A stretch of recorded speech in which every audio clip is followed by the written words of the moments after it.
Shabbat Shalom, Israel. All praise, glory, and honor, Yahweh, Bashem, Mashiach, Yahweh Shai. Welcome back to the Hebrew Chosen Elect Sabbath reading and class. Hope everybody's week's been going well. Picking back up this week in the book of Numbers, chapter 26 this week.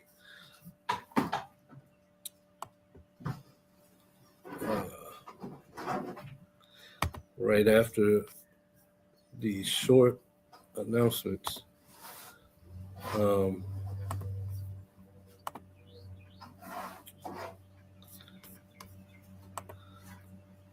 First announcement, as usual, upcoming new moon and high holy days. So tonight will be our next new moon at sundown.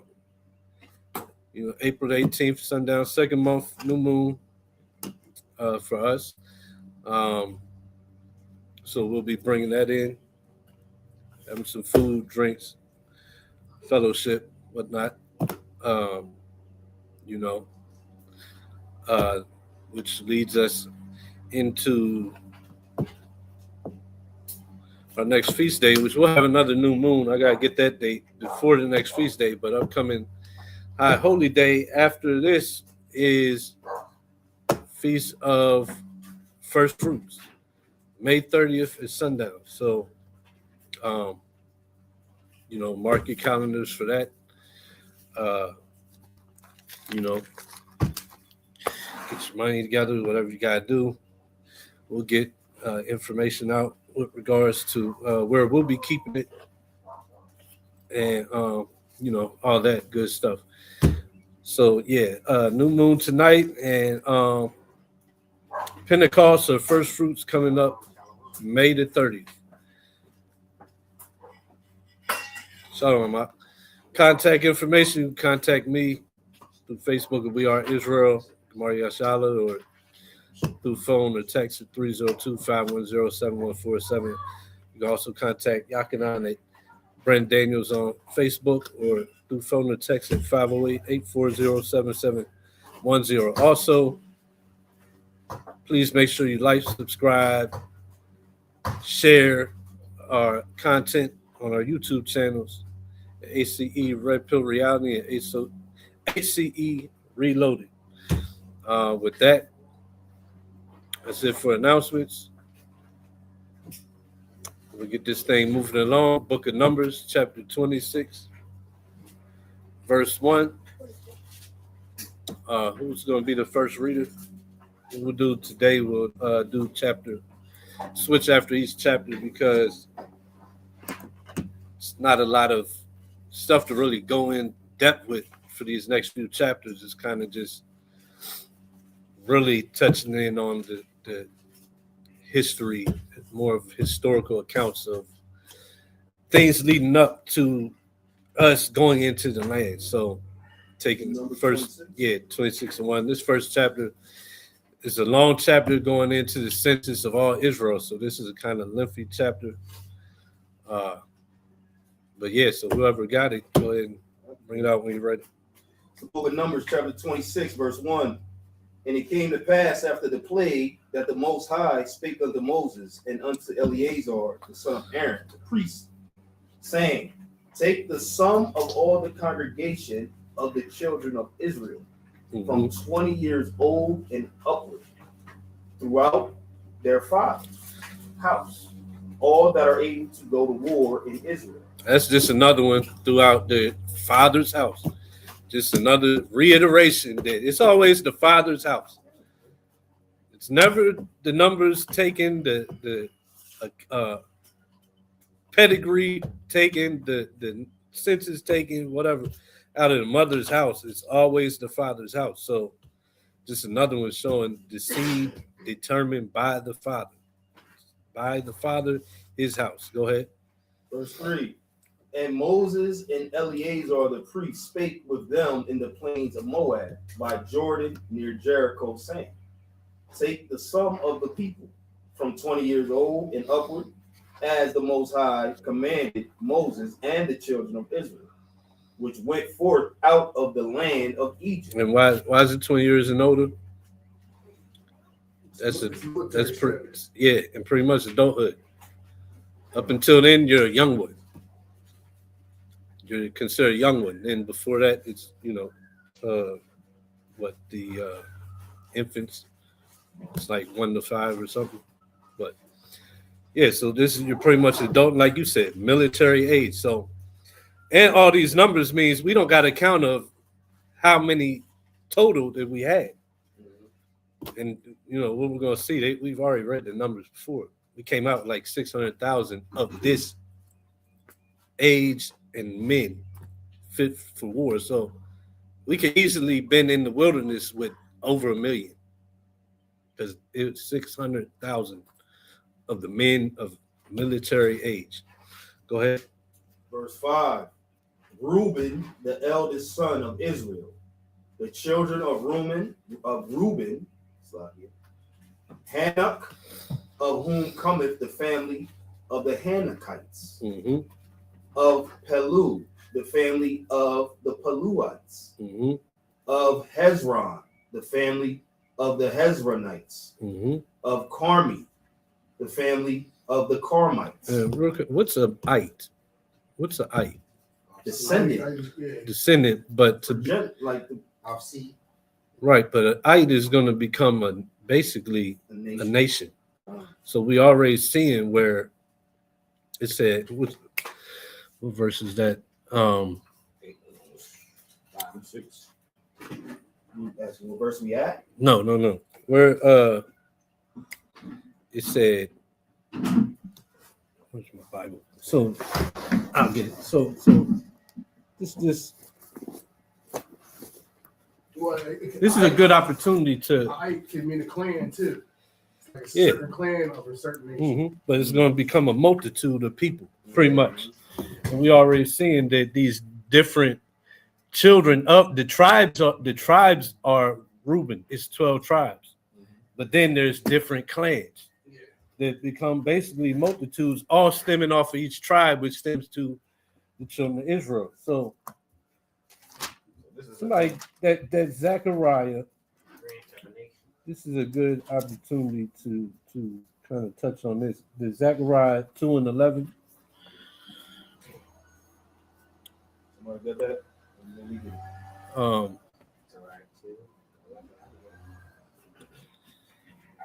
Let me pull it up too. Salakia. So Zechariah 2:11, and then somebody give me Genesis. I think it's Genesis 35. We'll see. So Zechariah 2:11. Whenever you got it. Zechariah 2:11. And many nations shall be joined to Yahweh in that day, and shall be my people, and I will dwell in the midst of thee, and thou shalt know that Yahweh of hosts have sent me unto thee. Right. So the one of the understandings of this is, see, other nations other than Israel are going to be his people, like on the same level with Israel, because it said verse 10. Go ahead and read verse 10. Verse 10.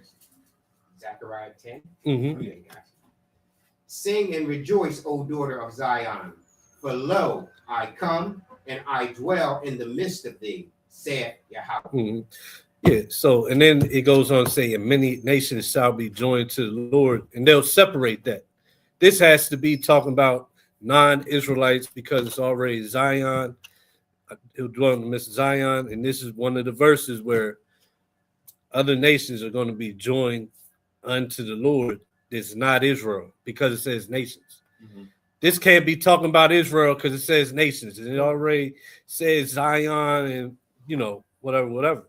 But that's the trickery. That's the trickery. Nations have to come in under Israel. We already know that. It says they'll be my people. Well, who was said they'd be scattered? Israel, and then return to be his people again, Israel. But just to show nations doesn't have to mean other other than Israel. Genesis 35, 11,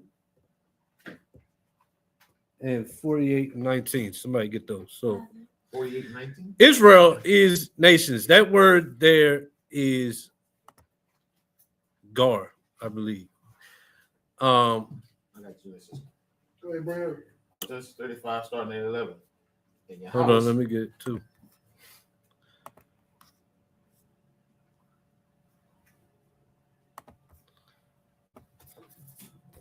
Go ahead.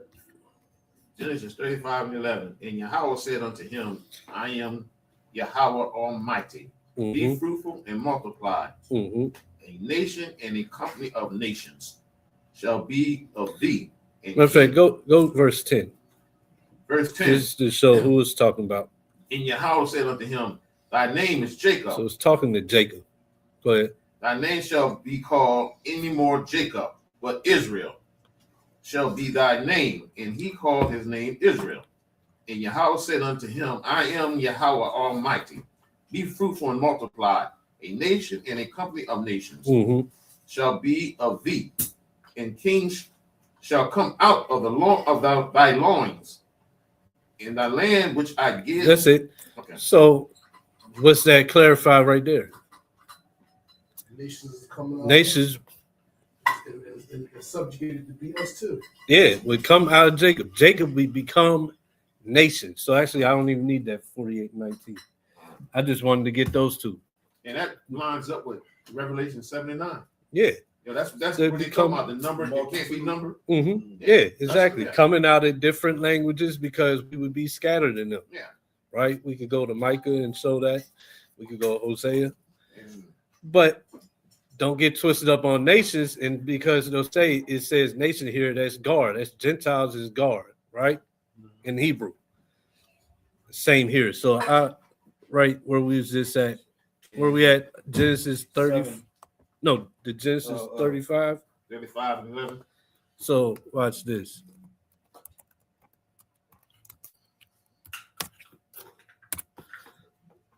And you go down to that verse on the BLB.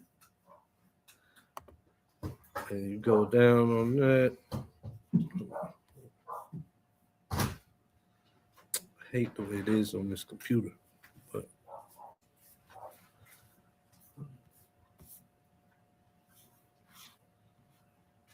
anyway.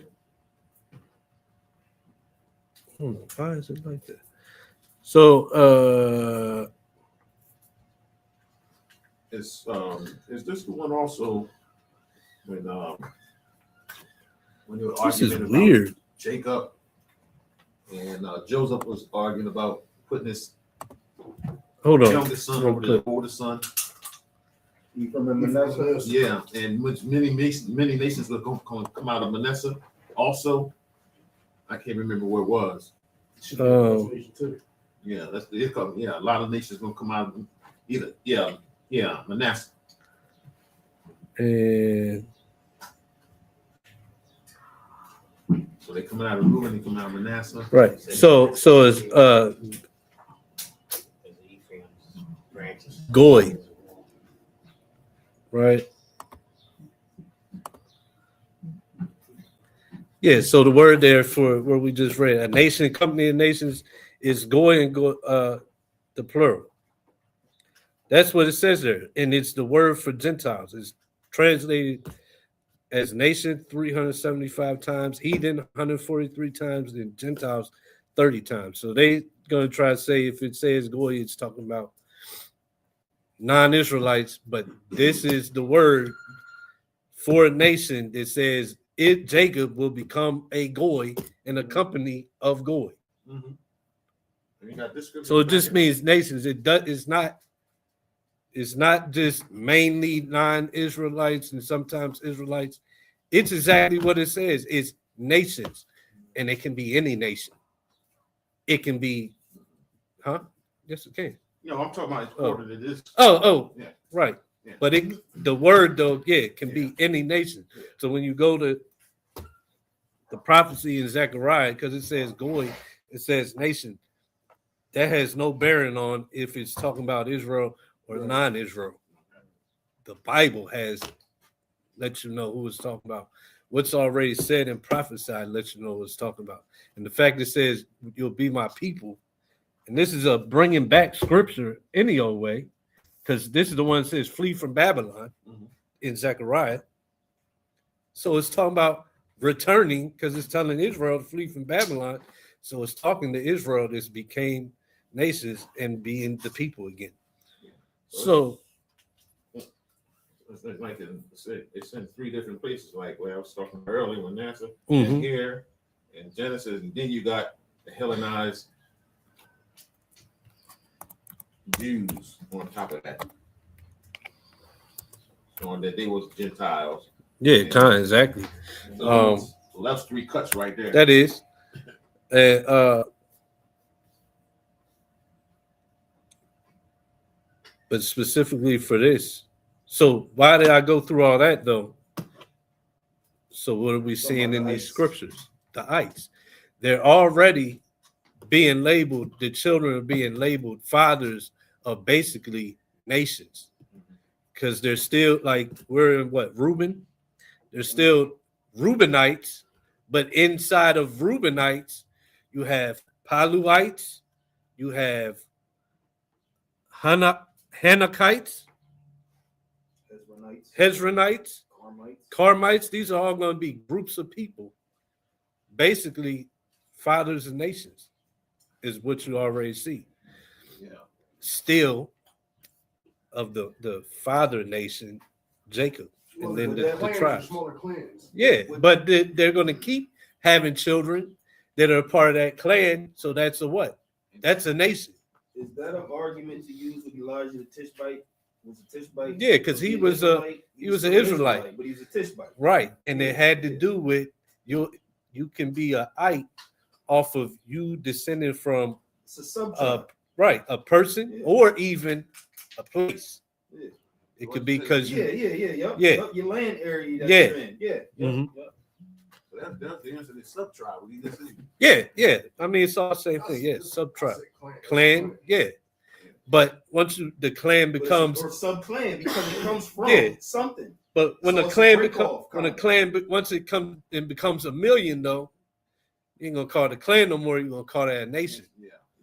So just saying, like, not that that's wrong. Yeah, it's a clan. They're clans, and once them clans start to multiply, they're eventually going to be what the Most High said Jacob would become, a multitude of nations. They all are still one nation. Yeah, like Esau. Esau got different breakoffs. Mm-hmm. You know? See, that's important. That people won't understand that or go deep into the study to understand, and that's why they won't understand certain things in Scripture. And they're arguing down, not knowing what they don't want to sit down here at all. They don't, they don't even know. They got no yeah, because like, why would it even separate it? Why wouldn't it just say that these are the chief men of Reuben and give their names, but then it adds the family of the Paluites or Hanakites.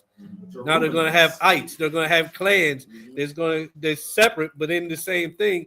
And then once they become a multitude, that's a nation. Yeah.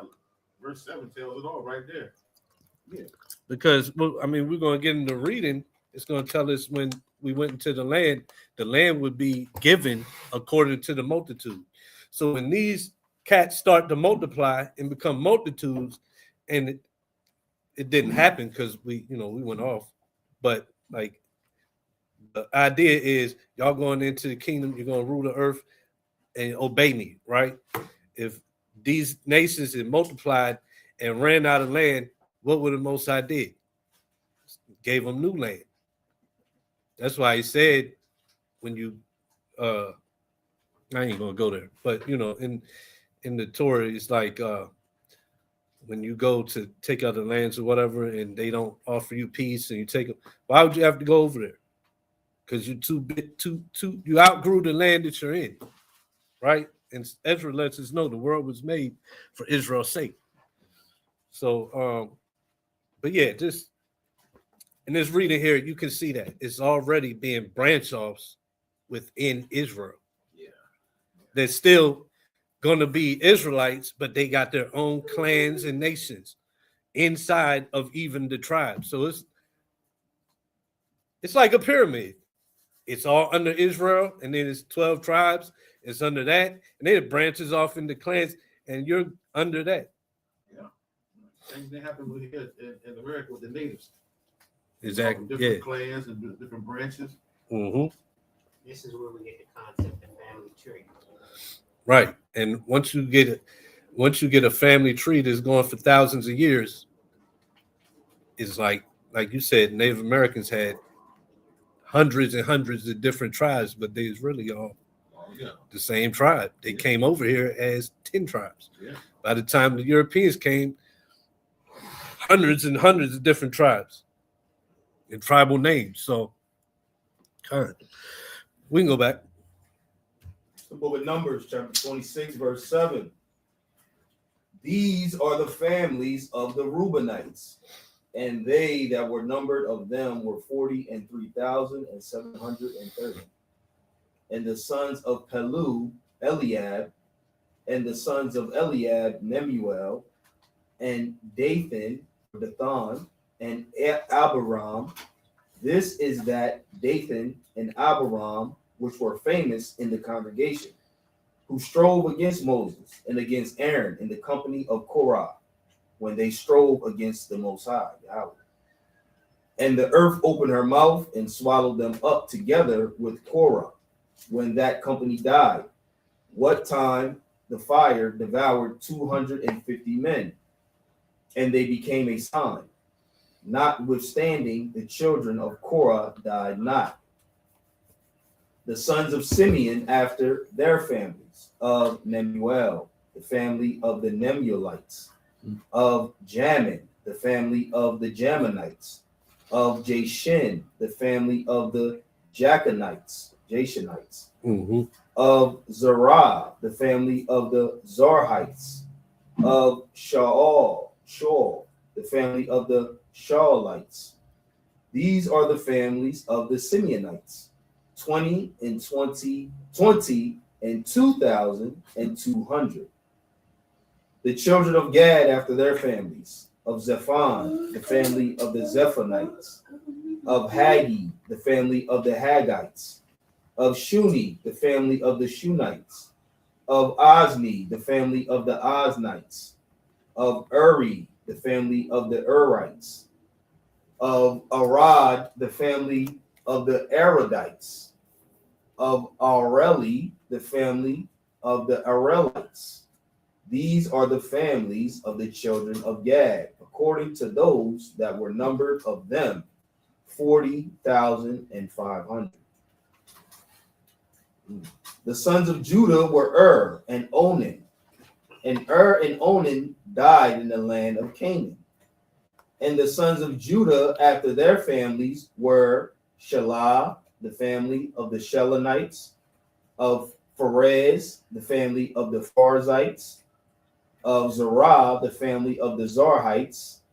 And the sons of Pharez were of Hezron, the family of the Hezronites, of Hamuel, the family of the Hamulites.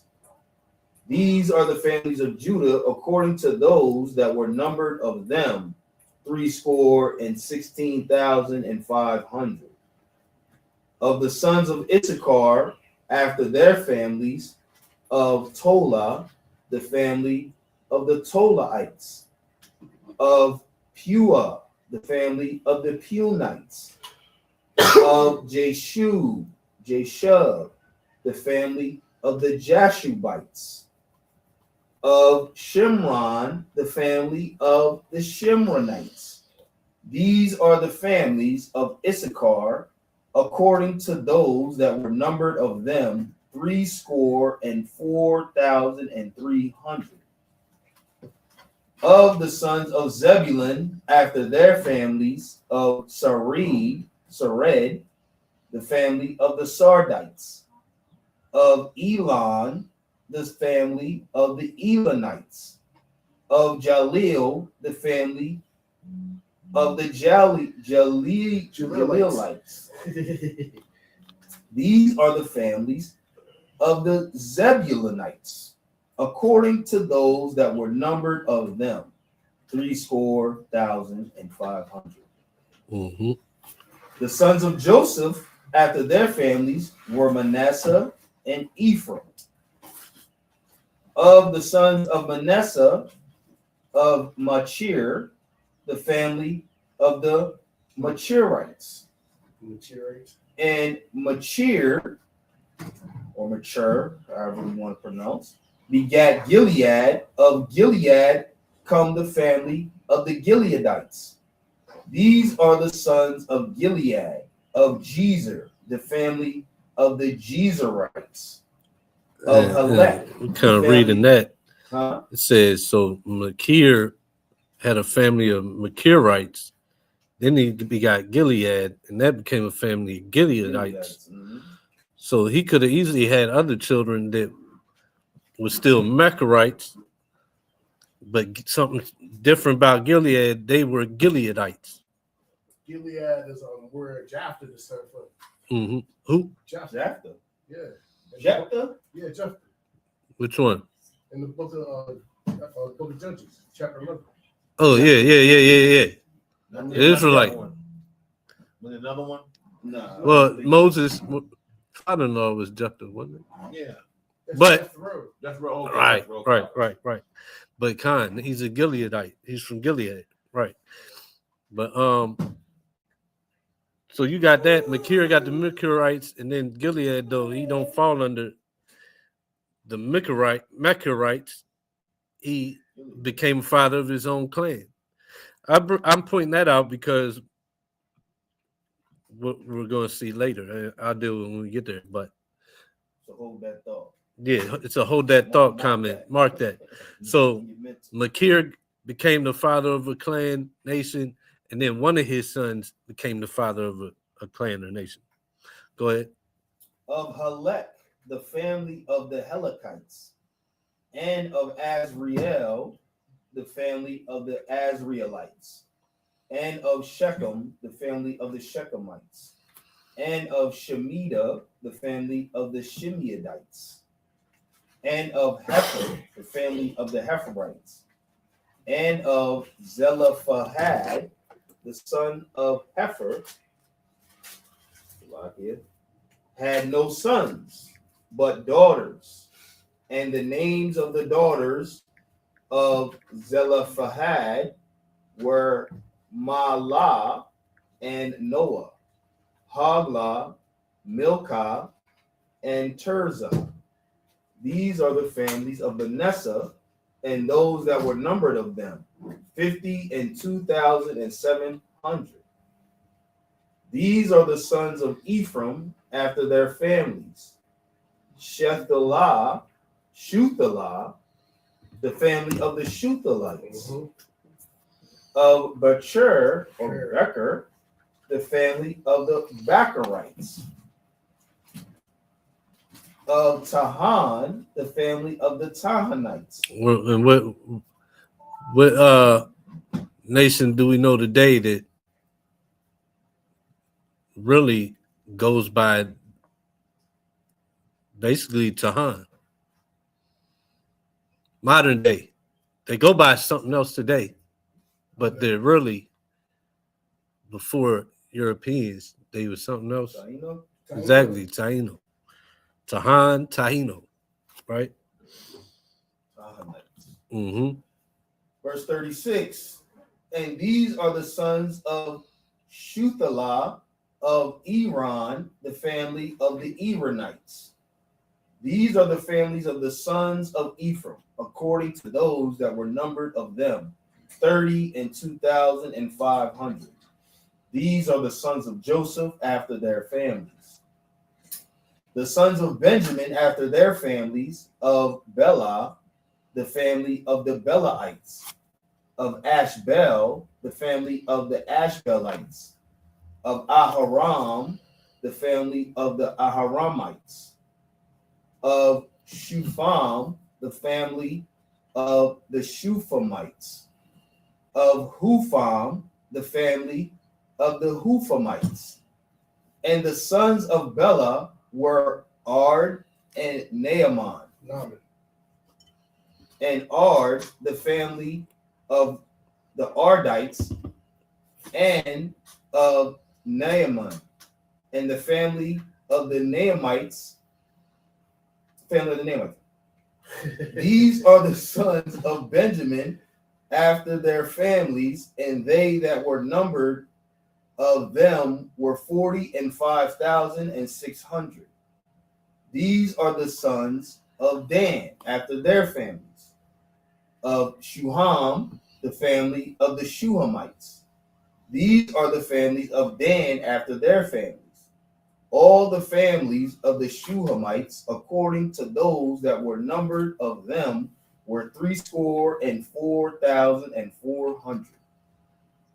Of the children of Asher, after their families, of Jimnah, the family of the Jimnites.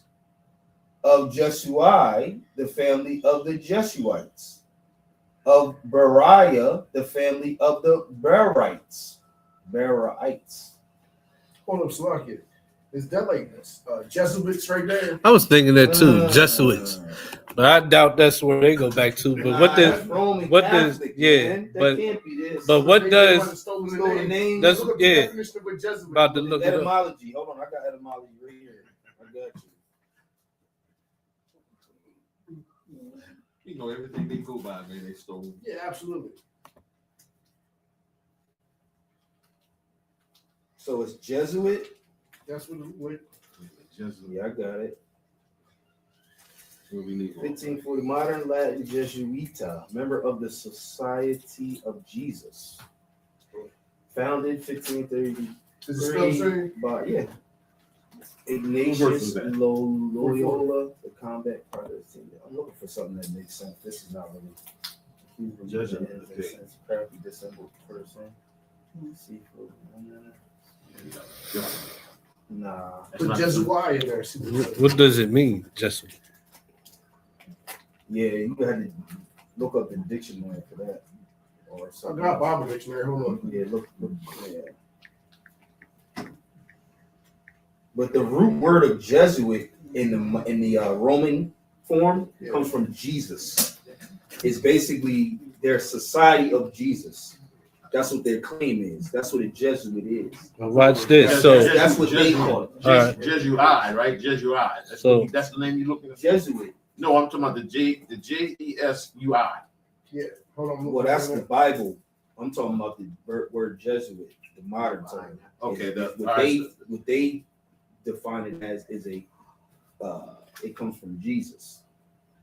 They're the society. No different than the Pope. It means vicar of Christ.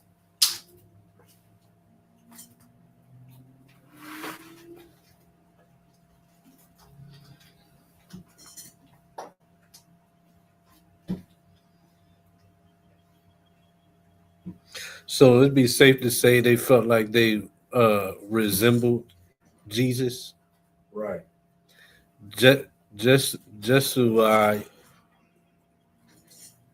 the name Yeah. of where it ain't, but this is funny though. This is coincidental maybe, but Jesuai, where you get the Jesuites, it means he resembles me.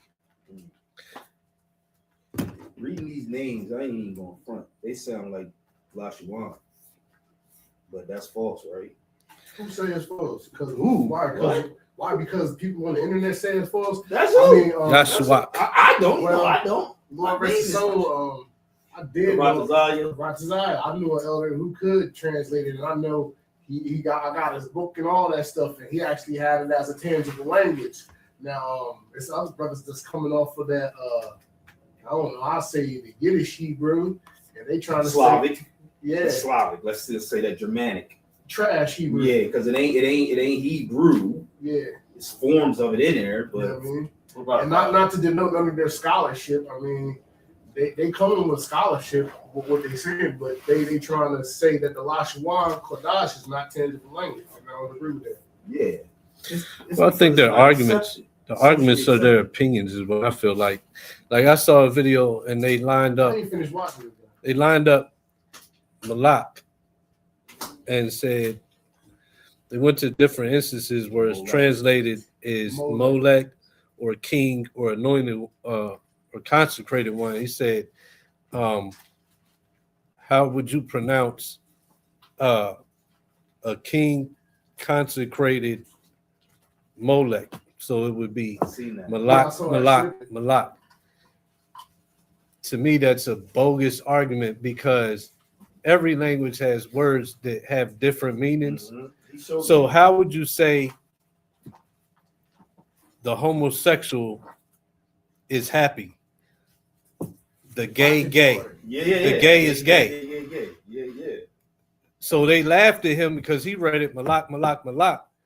But if you took gay, you could say the gay is gay, and it means the homosexual is happy. Yeah. What would happen is you wouldn't, if a word has different meanings, you're not gonna make a sentence using the same word because everything has more than one word. The same way one word has multiple meanings. One like homosexual has different words to let you know it's a homosexual. Like you could say a gay, a sodomite, a homosexual. So you would say the homosexual is happy, not the gay is gay. So that's where their arguments are like, it's funny to them. Straw man argument. Not only that, they're trying to take an ancient language and understand it for English modern words and understand it. Mm-hmm. It's too old to try to put it into the English understanding. You can't. You're not going to come up with that. So that's why a lot of words in English don't. You can't find a meaning to it. Yeah. You know. Meaning in Hebrew. Yeah, I'm just saying when they trying to translate it, they can't translate it because they There's no can't. Hebrew word for it. Yeah, for some stuff, there's not a word for whatever. Yeah, man, words are created. Yeah, but I just found out today the word mesmerize came from a man who was involved in some type of hypnosis. Mesmer. Franz Mesmer is what his name is. Franz Mesmer. I don't want to get deep into that, but anyway, words are made up. You know what I'm saying? It's communication. Yeah. So you can make up whatever you want to make up, really. And that's where someone understands it, it's now a word. That's where it's a dumb argument that saying, okay, I believe in the biblical Hebrew, they're calling it, because he did show a difference in Yiddish and biblical, whatever. The biblical Hebrew and the Lashon Kodash, I'm just using their term, right, to separate the two. To say that the Lashon Kodash isn't a tangible language, is that what they said? Yeah, whatever. Tangible language. He said it's not a spoken language too. But they're saying it because of the sounds. That's not what makes it a language. It doesn't change the rules of the language. So they're talking about the rules of a language of like adjectives, nouns, all that stuff. But it's that stuff though, like a noun, an adjective when it's used or whatever. That doesn't change though, just because it's Lashon Kodash. Lashon Kodash is just how you sound out the words. Right. The biblical Hebrew is how you sound out the words. They both come off of the same text. So the rules of it don't change. So that's why it's dumb. It's really, and that's why it's like, y'all really sound retarded because you're trying to down other people because of the way they want to pronounce the words. And then you're trying to add straw man arguments and you're trying to act like people are dumb. Nobody would say Malak.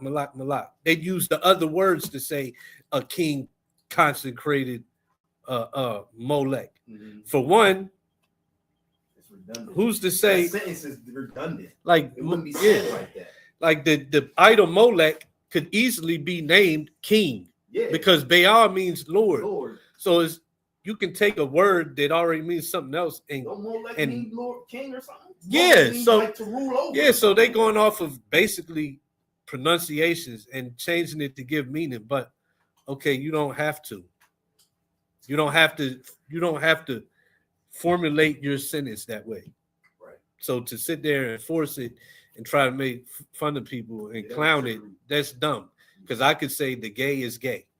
Well, those are the ones that does that, man. It's the ones that don't even study the language. But this comes from people that do study. Yeah, they scholar. They just want to demean other people They that want to have a won't. monopoly on Yeah, I don't know if yeah, he's trying yeah. to mean They want to have a No, monopoly. Jedediah on might teaching not the be, language. but the other Yeah, one yeah, is. yeah. The other one They is. want a monopoly on teaching. He's trying to prove a point, but it's a bad point. He was, but you know, the one brother, he's trying to demean. No, that's not even play. But let's get back.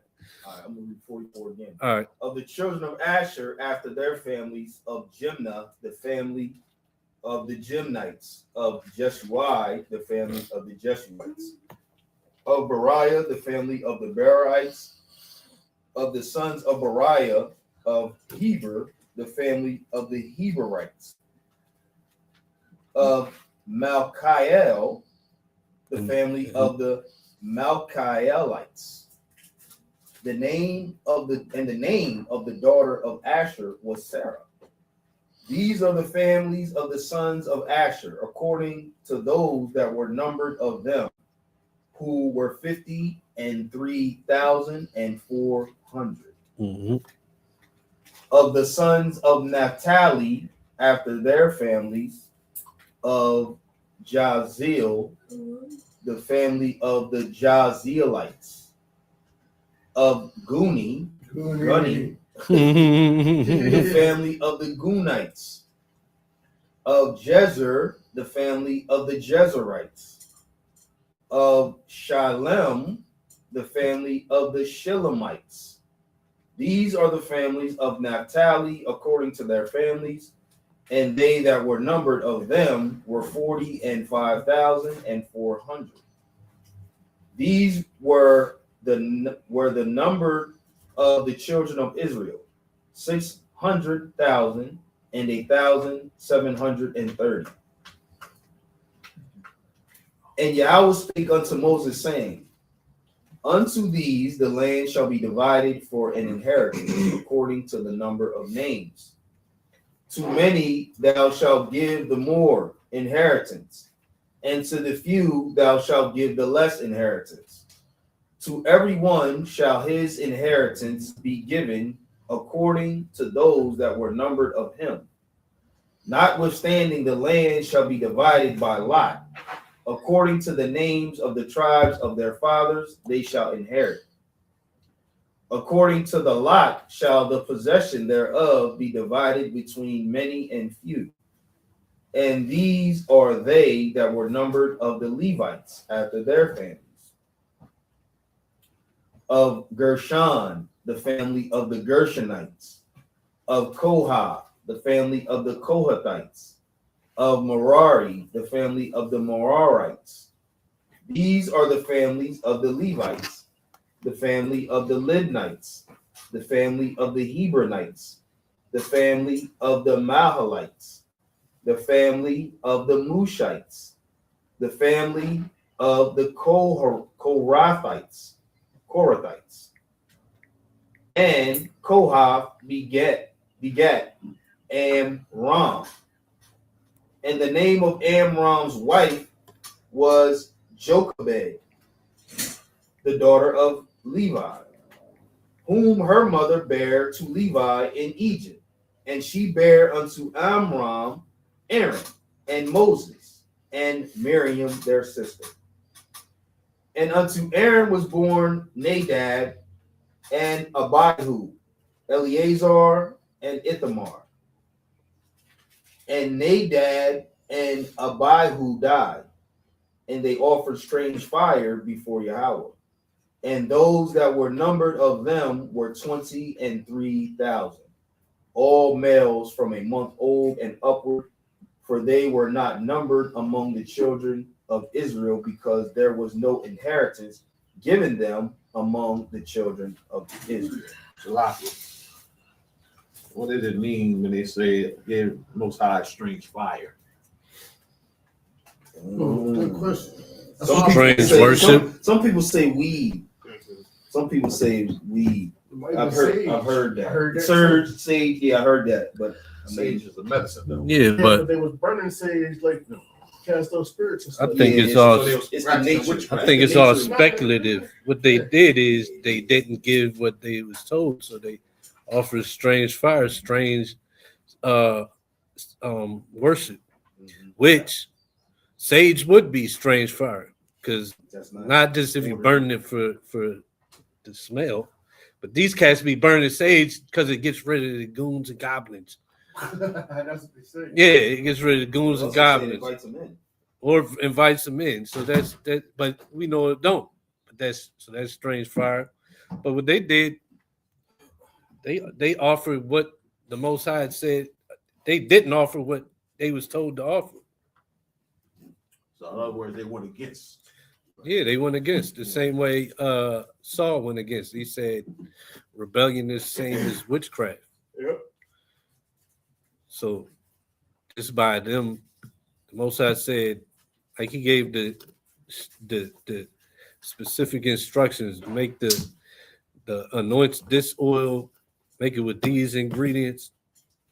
And if you went and made with a different ingredient and then tried to use it for the incense, that's strange fire because he told you what to use. Anything else is strange. They could also tell you the state that you would feel if you were in the presence of burning, like weed. Huh? If I wasn't used to being under the influence of marijuana or some type of drug like that I would call that strange. If they was high off of weed, they would have been breaking the laws of a priest anyway. That's what we see Off of- in the TV huh? show. When you look at some of the historical television and media, Mhm. we see that that's kind of like a ritual that was flowing amongst the Native Indians. Okay, and not just that, he'll break it down. The what was it with what God? It's Kali and Sheba. It grew on the Ganges River. That's how I got the name Ganges. You know what I mean? That's where it got the name Kush. It grew on the Indus Kush. You know what I mean? They was doing it in Egypt too. They worship Shishak. Mm-hmm. You know what I mean? They come from the worship of another god, so it definitely be strange God and tell us not to worship our God like the nations will worship their gods. So yeah, it all go back to that. It all go back to a form of witchcraft. And they bring it up to the rappers today. And Shishak was the goddess of being a scribe. She was a scribe. So then you got these rappers that smoke all these different weeds and stuff, and then they sit in front of the pen and then they rap about killing your brothers and stuff, and that's where the Kali influence come in. Then they call themselves thugs, and the followers of Kali and Shiva, they were called thuggies, and they was Hindus and Indians, not Indians, Hindus and Muslims, and they used to rob people. They used to rob people. Yeah, I mean, that's where the term thug come from. Even all of that go back to it. And then our women, like they get that hair that's been sacrificed to them false goddesses too. Kali and Shiva once again. Kali being the goddess of death and Shiva being the goddess of promiscuity. And then they sacrifice that hair during something called a dharma. You know what I mean? And so the hair is cursed and they shave it off, and then the hair industry sell it over here. That's pure Indian hair, and that hair has been cursed. So you taking hair that's been cursed and putting it on your hair that has a spirit on you that's sacrificed to Kali and Shiva, putting the spirit of Kali and Shiva on you, which these two gods, a female goddess in Sanskrit, is called a diva. So then our women get drunk, and they invoke the spirit of these divas and call themselves divas. So we're invoking the spirit of thugs and we're invoking the spirit of divas. This is also where the word pharmakia from, for pharmacy. Yeah, well, not necessarily pharmakia, but drug abuse, because you was given the herbs and stuff for medicine, you know what I mean? So it's not necessarily pharmacy, like they like borderline words, you could say that, because you was given plants and stuff and certain medicines so that you could cure yourself from meat. But then the way the pharmaceutical industry set up, they ain't trying to give you the cure. And at the other and then at other stages, there's things that was given for us as medicine that are being abused. You know what I mean? It's even like the coca leaf. Yeah, It's coca leaf. Use. Yeah, like and it can you could chew on some coca leaf and get energized. But does that mean you need to sniff coke, turn to coke? You need to smoke crack. So like, why do you need to smoke weed? What do you get out of? What is medicinal about inhaling carbon monoxide? Ain't that what smoke, or is it carbon dioxide? Yeah. What's medicinal about that? You're getting medicinal use out of something while at the same time destroying something else. Yeah. Well, the healing factor is from the CBD, and while you do get the side effects of the THC, the toxic part is coming from the THC and the plants that the government growing right now. they personified it because they taking 2 female plants, which is a GMO plant, and they making 1 female plant out of the plants instead of using the male plant. That's why most of the bud don't have any seeds in it. Because the bud that we were smoking back in the day, even though we weren't supposed to be smoking bud, it was actually grown, you know what I mean, by a seed. So they altering it. So it's really, really bad for you. And it's like 85% more toxic. And that toxin is the part that gets you high. Yeah. So if you're getting high, you're taking more of that toxin. So you're doing what? That high should be a sign. The high, instead of being something you chase, the high should be a sign that, okay, I went past my limit.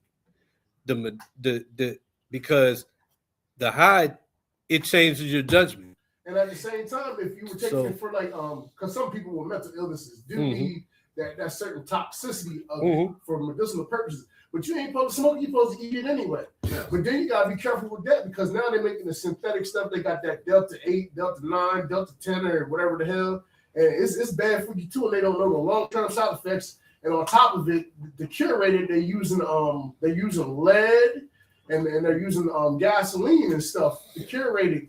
So some of it is not even marijuana, it's hemp.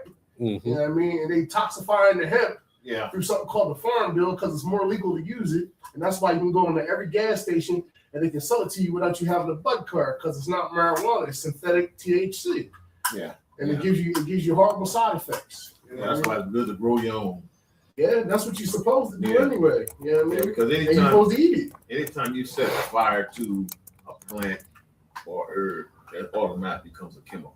Well, they knew what they was doing anyway because, like in the 2010s, late 90s, what they did is they went down to Mexico and they burned all the natural marijuana that was growing there. And I remember that. Color to get that. Yeah. And they went down there and set it on fire. And they did the same thing in Afghanistan. Yeah. They went over there. They had the natural opioid plants over there. They had marijuana growing over there. They went over there and burned all of it. That was all the method. They made sure that you don't have the pure medicine. The human body. That's what that was all about. Yeah. And then they started growing and making Percocets. You could go to this pharmacy. I can't remember what state it was, and I remember I watched a documentary on it. And you could go late night to this pharmacy late night and go buy Percocets with a fake prescription, and that's how they got everybody hooked on Percocets because you could go buy both Percocets at night.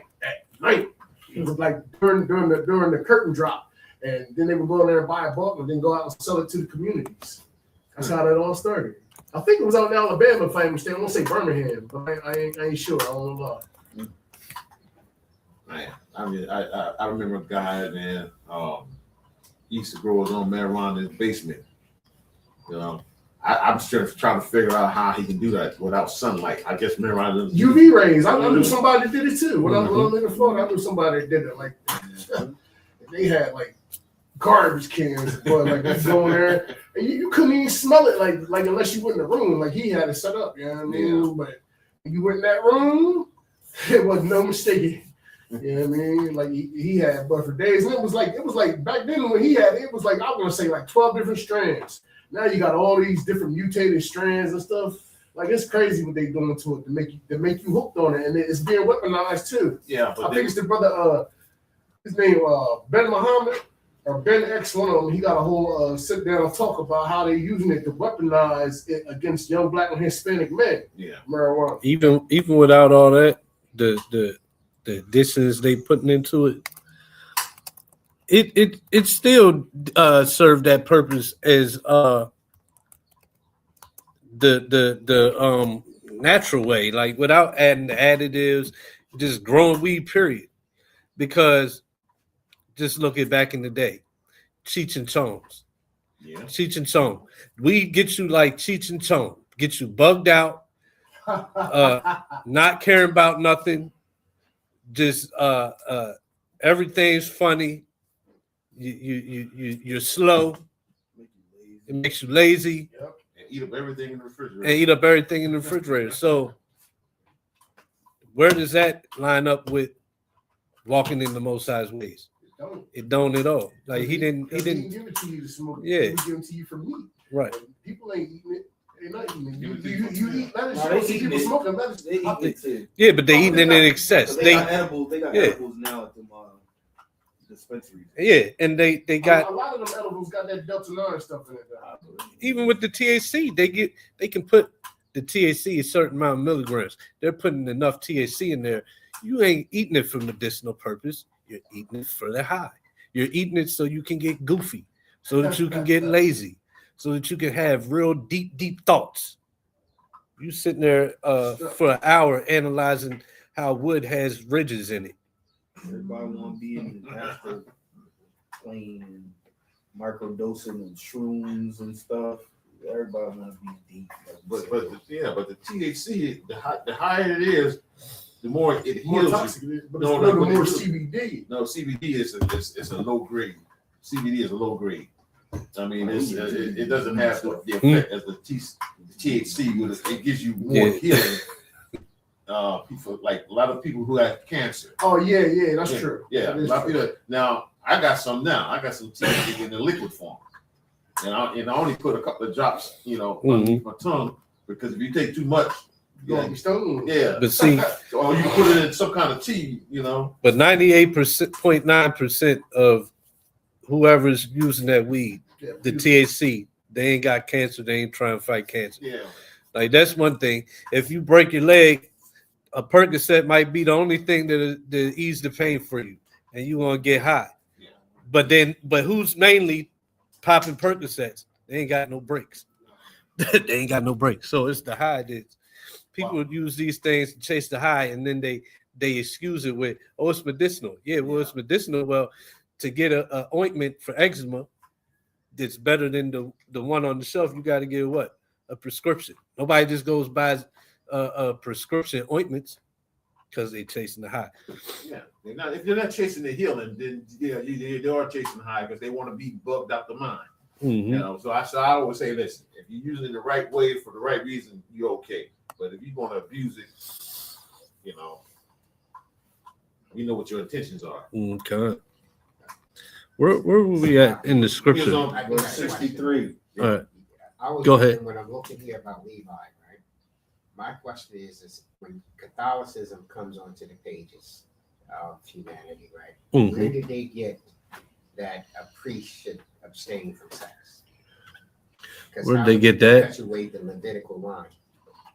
I don't know, but I know that. That's a falsehood because Yeah, I don't know where they got it. I tell you, I mean, I got my assumptions where they got it though. I feel like they got it from being boy lovers. Yeah, but how do you perpetuate the Levitical line? If you're What do you mean? raping little boys, that was being common in Greece. Yeah, but the Catholics weren't Levites. I'm talking about Catholicism itself. Yeah. You're talking about their priestly order. Where did they get that concept to believe that they should abstain from marriage or? Yeah, that's what I'm saying. I don't believe they got it from trying to copy anything Levitical. It's their own thing. Yeah, I think they're boy lovers and okay. Like their sexual deviance. Yeah. They ain't having none, but they doing all kind of wicked. Exactly. sexual acts. We're not having none. We live in a what is it called where they live at? A monastery or whatever it's called. And it's just a bunch of men and they really playing with each other. And the nuns, they really playing with each other. But then they coming out and they're saying, we're so disciplined, we're so holy, we don't believe in sex. But y'all, but it's to cover You find little graves in the boy back of baby skull and baby skeletons. Yeah. But I don't know if, like, with regards to your question, I personally don't know if it is copied from something else. Like they, you know what I'm saying? Like they're drawing from. Because when it comes to the priests, there was strict rules on who you can marry. Right? Yep. So if it was, I don't believe they did it about being disciplined. That's why I say I don't believe they're taking the Levitical like standard and just adding to it. Right. I believe it's that cover up the boy on boy action. Like they're boy lovers, and we're gonna say we don't marry women, and they try to make it look like they're holier than thou. It's all based off of falsehood.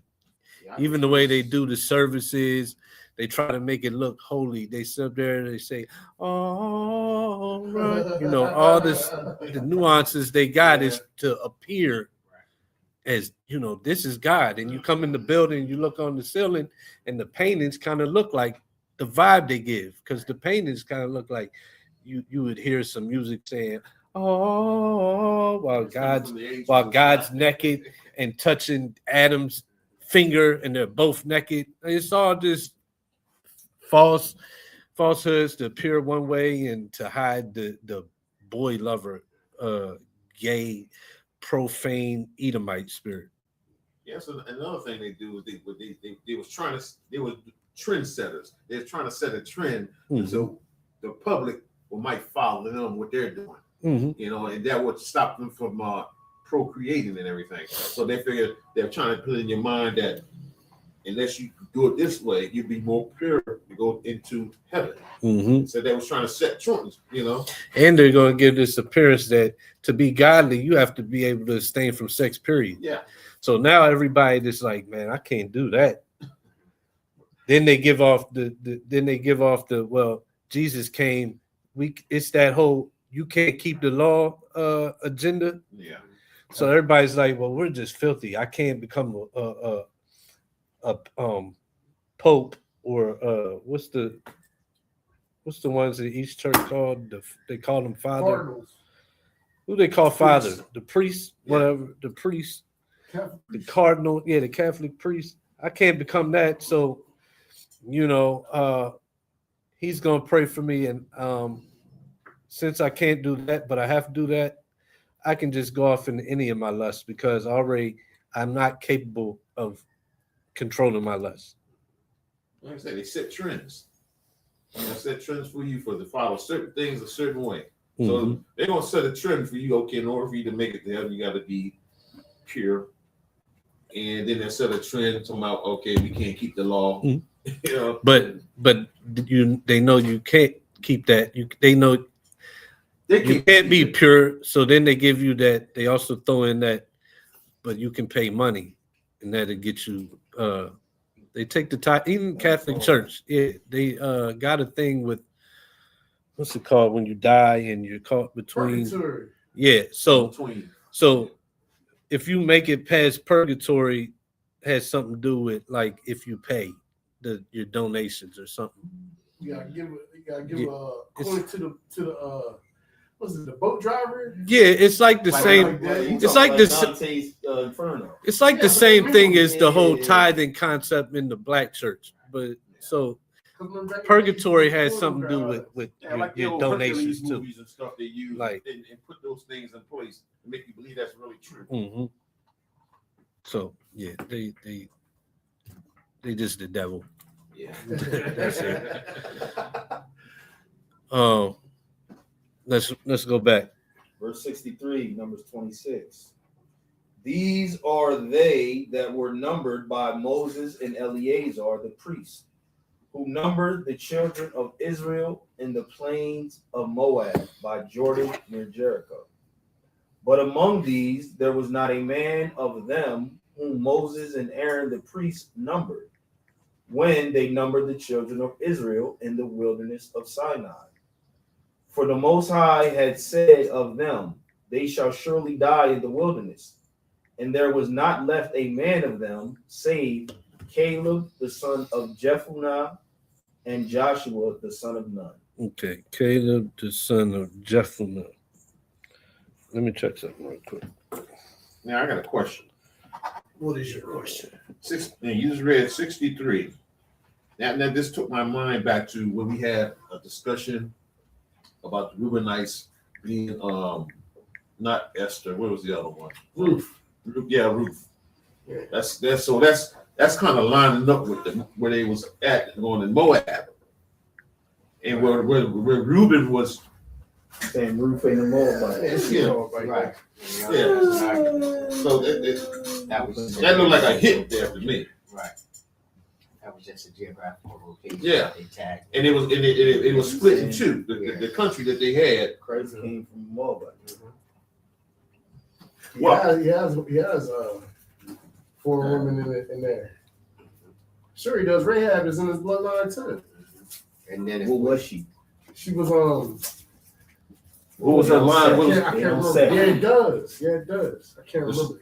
Does she come come out one of these little small branches here to come off one of That's what I'm saying. Yeah. That's what I'm saying. That's why Sub tribe. Yeah, that's why I'm saying sub tribe. And even if not that, he come from Rehoboam too. Rehoboam mother was a Moabite. He talking about Yeah. Hold on. So Rehoboam, Solomon's son. Yeah, I know you talking about.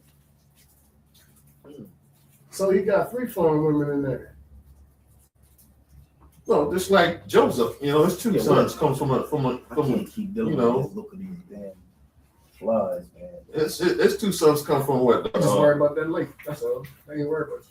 They turned me to that lake. Egypt. Their mother was Egypt, right? Egyptian. Yeah. So it doesn't really matter who the mother is. Actually, right. Yeah. Right.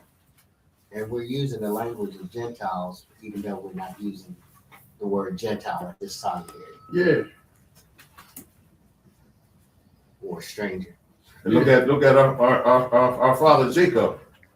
Two of them were they were Hebrew women. Yeah, they were Hebrew women. You think about stopping at that chapter right there? No. So we read Caleb, the son of None. the son of Jephthah, right? Mm-hmm. So they'll say that he's a nation. A Kenite. Yeah, because he's a Kenite. And that's why I brought up we're reading the different families of the ites. That's why I wanted to touch on Caleb. That's why. So we've been reading about the different Israelites, the different Maccahites, whatever ites, right? Different family names. And when you go up to Numbers 32:12, that's where it says that this is where they get it. It says Caleb the son of Jephthah, the Kenizzite, and Joshua the son of Nun. So it's calling either Jephthah or Caleb the Kenizzite, right? But so we see that you can be an ite of a person in your family or a place you live. And him being called a Kenizzite, when he's reckoned with the sons of Judah, and let's go there. Where we at? I want to go to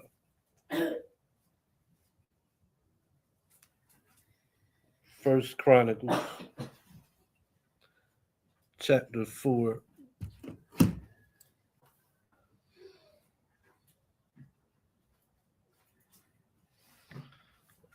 First Chronicles, chapter 4.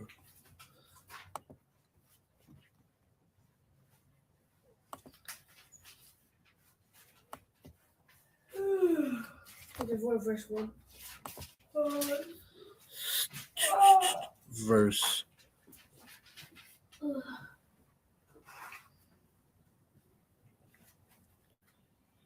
13.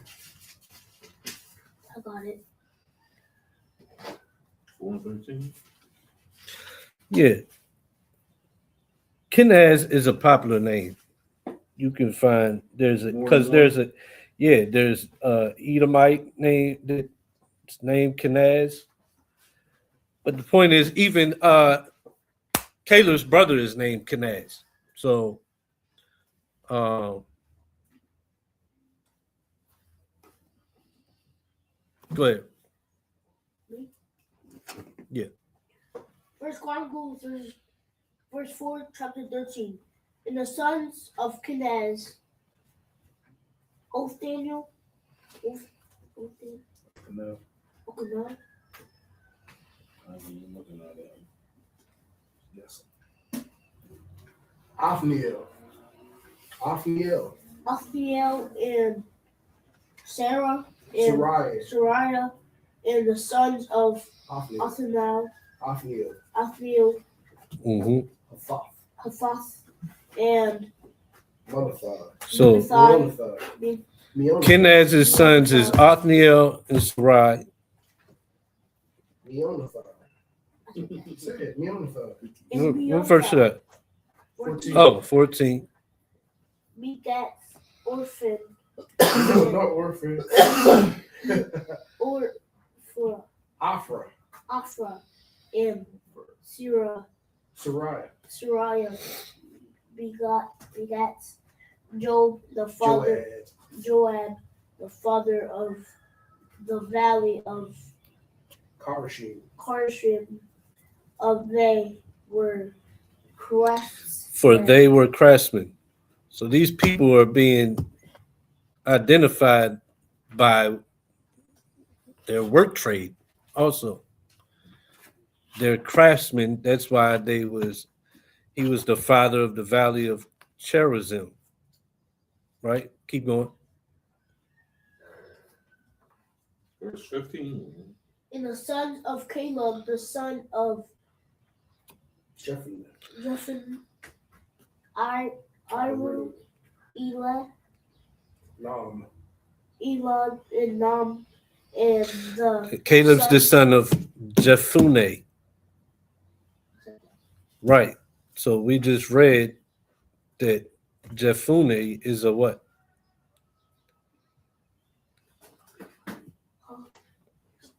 a Levite. He's a Kenizzite. He's a Judite. He's a tribe of Judah. But he's a Kenizzite.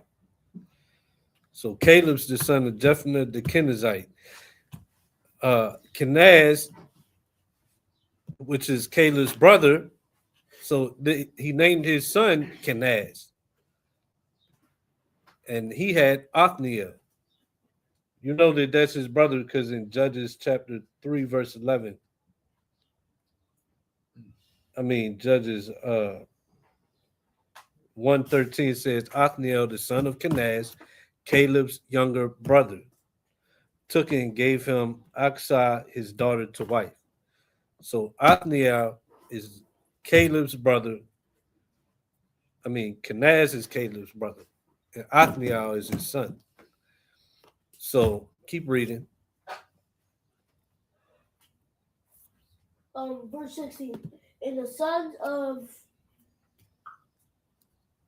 Jehelmi, Ziphi, and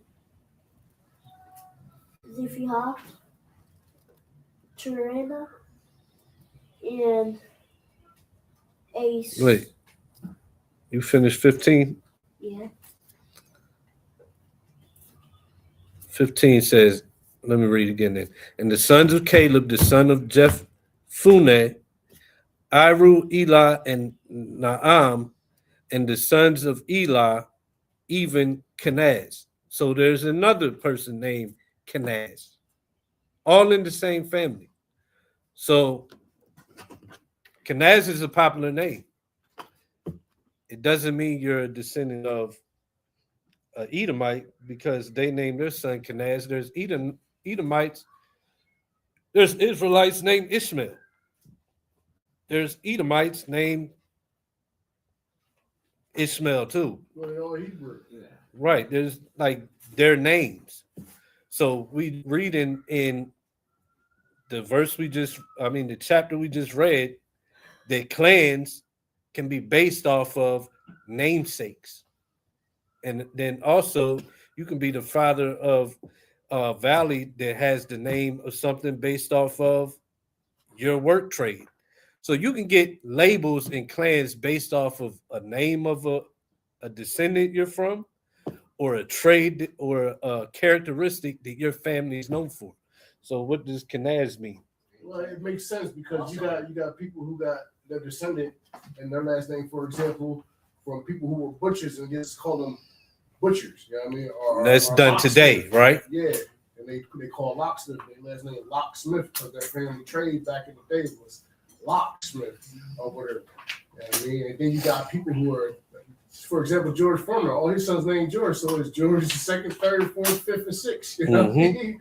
So yeah, it's popular to do that. You You know what I mean? And watch this. Martin Luther King is Martin Luther King Jr. You know what I mean? Even though it's really Michael King Jr., but it's Martin Luther King Jr. Right. You know what I mean? So, and he named after Martin Luther. So it makes sense. Check what it means. It means hunter. So y'all might be called Kenaz hunters because that's y'all are known to be good hunters. Edom ain't the only hunter in the Bible. That was his characteristic. That's what he was about. But you still got other hunters. So you might have this family is good at hunting. So like you said, and English last name is Hunter. Yeah. So it might originate, y'all became the hunters because your forefather, but he was really a part of, at first he was part of Morris. He was in the Morris family tree, but then he was a hunter and then he became the hunters. Official. Yeah, so being called a Kenizzite doesn't automatically mean that because there's an Edomite that's named Kenaz, you descend from the Kenizzites. When this whole scripture, when you get into Caleb, he's reckoned with the sons of Judah. And you already read in Numbers, you're reckoned by your father's house. So, yeah, it's a bad argument to try and put other nations in Israel because of Caleb. And that was the whole point. They tried to take Caleb and put him as another nation because he's called a Kenizzite. And the reason I wanted to bring it out in that chapter instead of waiting for Numbers 32 is because we're going through the whole chapter and all you see is families branching off and becoming clans based off of a name of a person in the family. I have another question too, and I got it on my phone too. Mm-hmm. Now, it was told to me that Uriah, he wasn't actually a Hittite, but his name was, it meant like Uriah the Terrible. Like when he fought under David who took his wife, you know what I mean, that he was an actual Hebrew. Now, I got the Hebrew definition, and it says that the name Hittite can carry the meaning of terrible or dread. So he could have been Uriah the Hittite, but he could have been Uriah the Terrible or Uriah the Dread. You know what I mean? And he was known for being a warrior, so he could have been known to carry out things and be terrible in his actions of war. You know what I mean? So he could have been like Uriah the Terrible. You say he's a Hebrew? Yeah, it say that in the dictionary. Okay, but what type of Hebrew? Hebrew, like it says, based on biblical Hebrew analysis, Hittite can carry the meaning of terrible or dread, derived from the root words for dismay or broken in pieces. It is also interpreted as fearsome or one who breaks. However, historically in anthropology, Hittite refers to an ancient Indo-European empire based in Anatolia, modern-day Turkey during the Bronze Age. So he wasn't actually they weren't really fighting wars in Turkey at that time either. They was in the land of Israel. So it makes more sense for his name to be Uriah the Terrible. You know what I mean? Instead of Uriah the actual Hittite, which his name Hittite means terrible. He was Uriah the Terrible. So he in fact probably was an Israelite. He could have been. That goes along with it's true. Yeah, along with you could be. what we just read. You could be. You know, from a subject. So now we're talking about etymology and its impact based on time, because that could have been just standard recognition back then. Yeah. To call somebody this, like he was terrible. Yeah. Yeah.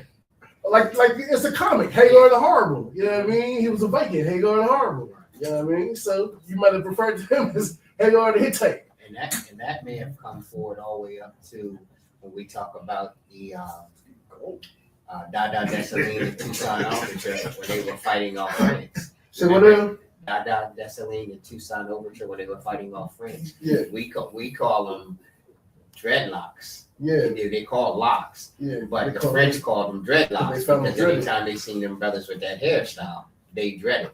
Yeah. So likewise, that thing could have still moved forward. Yeah, correct. So it's Heth is the means terror, like you said. He's the progenitor of the Canaanite nation, bearing that same name, the Hittites.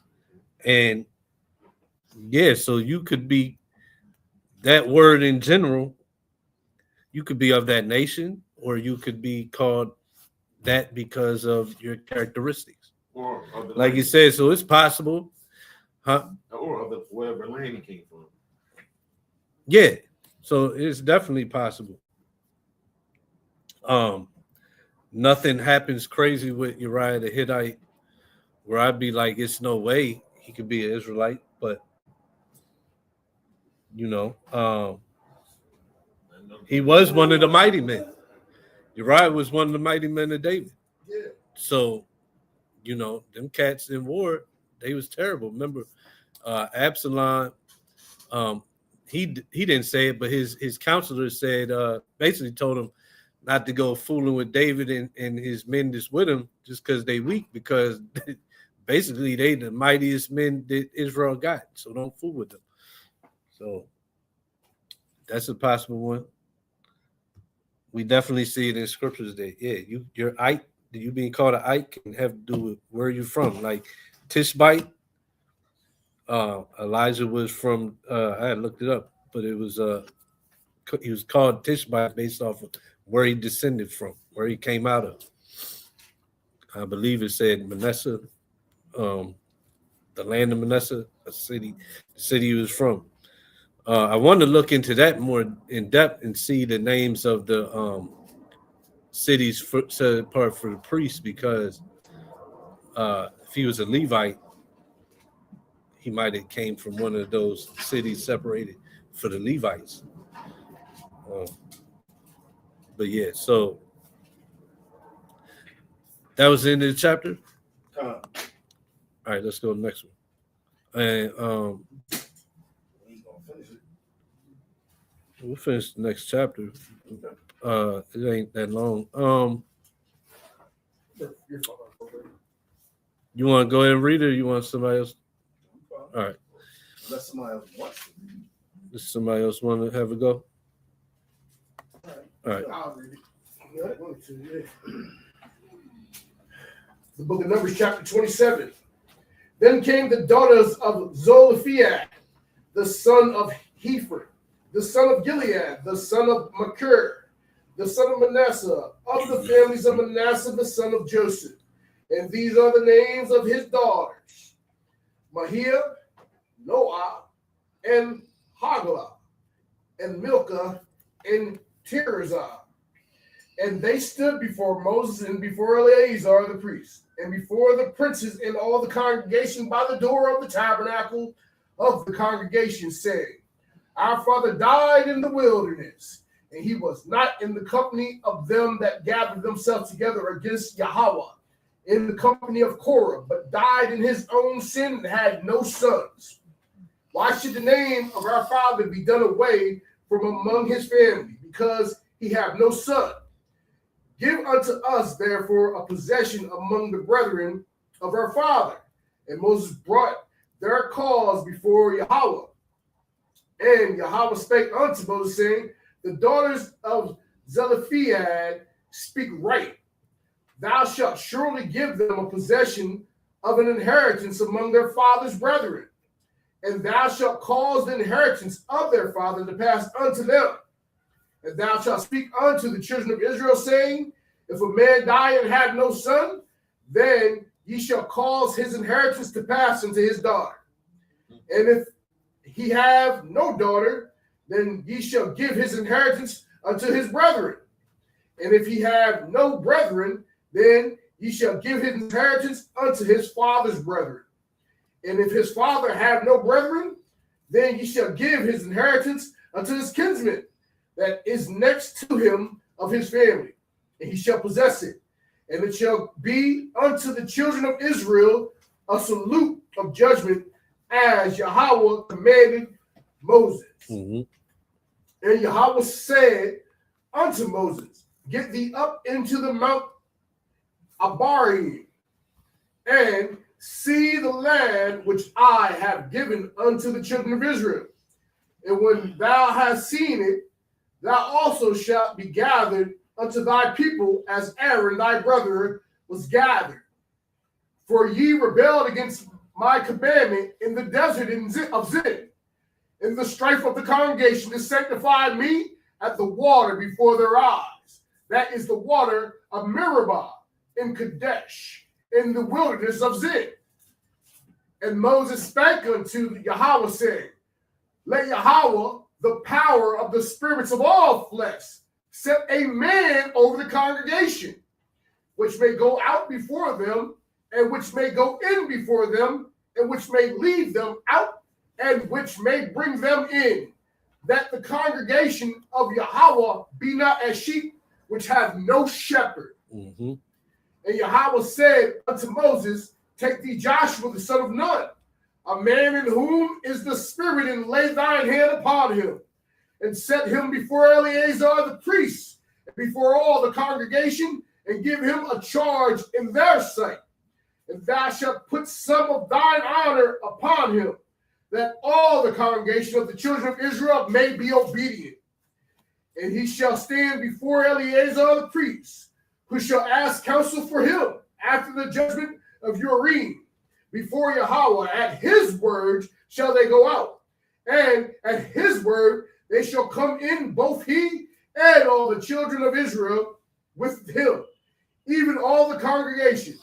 And Moses is basically the king of Israel. He's the leader of Israel. He's going to die and be and who's going to take over his spot?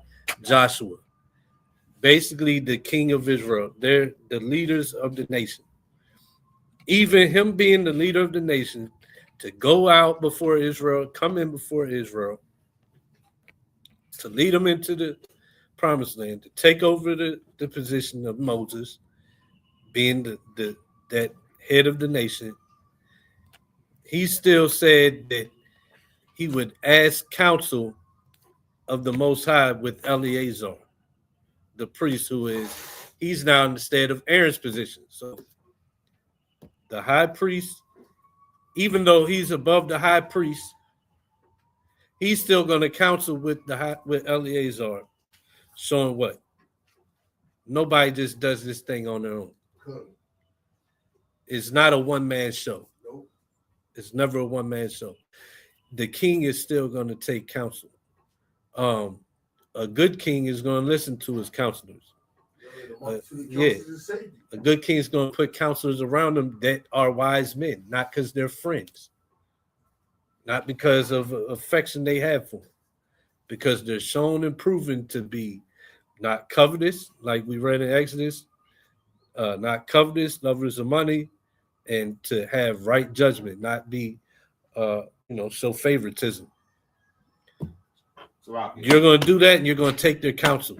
You're not going to move on your own one-man show style like many do. At this time, this is when Aaron was put to death. He was already put to death. Aaron's already gone. Eleazar is the high priest. Okay, so all right. Moses is about to be taken to the Lord. Yeah, okay. Right. Eleazar is already taking his father's spot. Okay.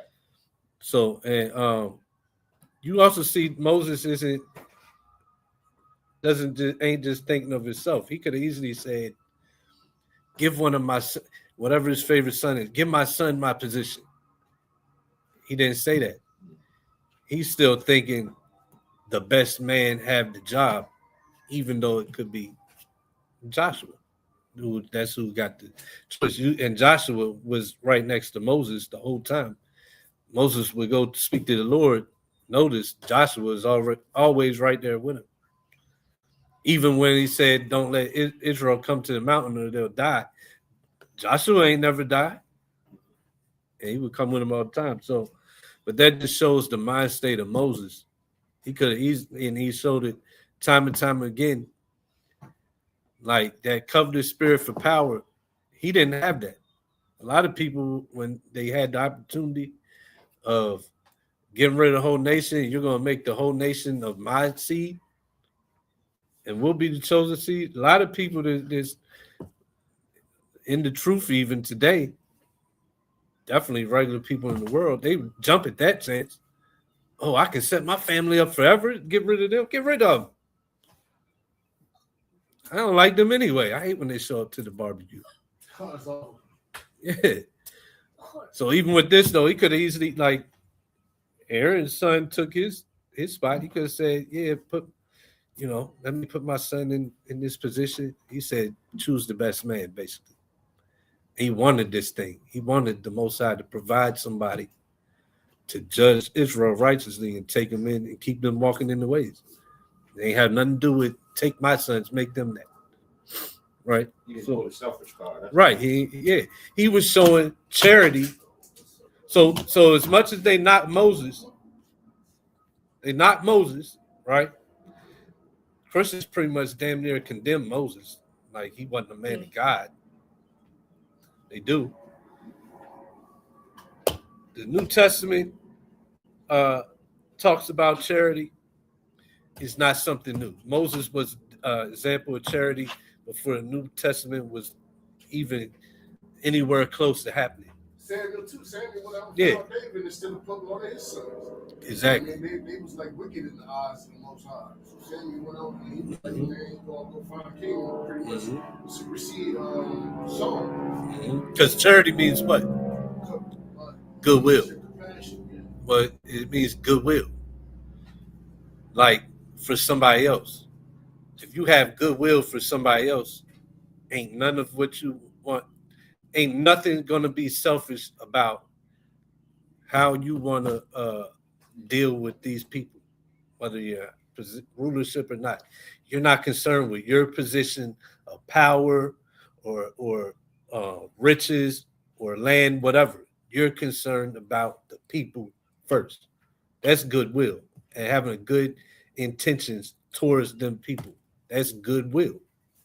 Good and will. Will is what? Your intent. What you intend. Your intentions is always good for this people. So it can't be about you. If it's about them, it can't be about you. And that's exactly what they showed. Moses, Samuel, David, even Solomon. Many more. Where are we at? 22, verse 22. Verse 22. And Moses did as Yahweh commanded him, and he took Joshua and set him before Eleazar the priest and before all the congregation, and he laid his hands upon him and gave him a charge as Yahweh commanded by the hand of Moses. All right, chapter 28. We got time. Somebody want to read? Yeah, I got it. Oh, either one of y'all. I was giving them a chance if they wanted to read a You little want to bit. read? I got it. Okay. Go ahead. Verse 28. And Yahweh spake unto Moses, saying, command the children of Israel and say unto them, my offering and my bread for my sacrifices made by fire, for a sweet savor unto me, shall ye observe to offer unto me in their due season. Mm-hmm. And thou shalt say unto them, this is the offering made by fire, which ye shall offer unto Yahweh. 2 lambs of the first year without spot, day by day, for a continual burnt offering. So we was commanded, this isn't per individual. This is for the nation. This every day it had to be these offerings sacrificed in the temple. So it wasn't saying like every individual you need to bring these offerings day by day. That would be crazy. I couldn't even keep up with that. Yeah. But every day, so we had these offerings that was offered every single day. Go ahead. Verse 4. The one lamb shalt thou offer in the morning, and the other lamb shalt thou offer at even, and a 10th part of an ephah of flour for a meat offering, mingled with the 4th part of an hin of beaten oil. It is a continual burnt offering, which was ordained in Mount Sinai for a sweet savor, a sacrifice made by fire unto Yahweh. And how was this offering? Did it feed the Most High? No. But who did it feed? The Levites, and chiefly who's like they say, number one under Christ that's that's what these cats say today. Number one under Christ on earth. Okay, the real under Christ, number one at the time, the high priest. The high priest, they was going to be able, him and his family was going to be able to eat off this. And then in order, the rank and file of the other priests. These two offerings had to be at least there every day. Go ahead. Verse 7. And the drink offering thereof shall be the fourth part of an hin for the one lamb, and in the holy place shalt thou cause the strong wine to be poured unto the Most High for a drink offering. Mm-hmm. Not strong wine. The strong wine. That'd be the good Strong stuff. drink. Don't bring that stuff that you try and get rid of up here. Don't bring the cane wine. Don't bring cane wine.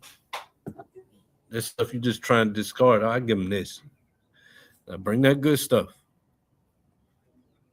Go ahead. Verse 8. And the other lamb shalt thou offer at even, as the meat offering of the morning, and as the drink offering thereof. Thou shalt offer it, a sacrifice made by fire of a sweet savor unto the Most High. And on the Sabbath day, 2 lambs of the first year without spot, and 2/10 deals of flour for a meat offering, mingled with oil, and the drink offering thereof. So even on the Sabbath day, so when Christ said the priest defiled the Sabbath, y'all don't understand the Sabbath. The priest defiled the Sabbath because the sacrifices didn't stop on the Sabbath day. These sacrifices had to be done. Mm-hmm. All that stuff with you was about you not doing your own pleasure on the Sabbath day.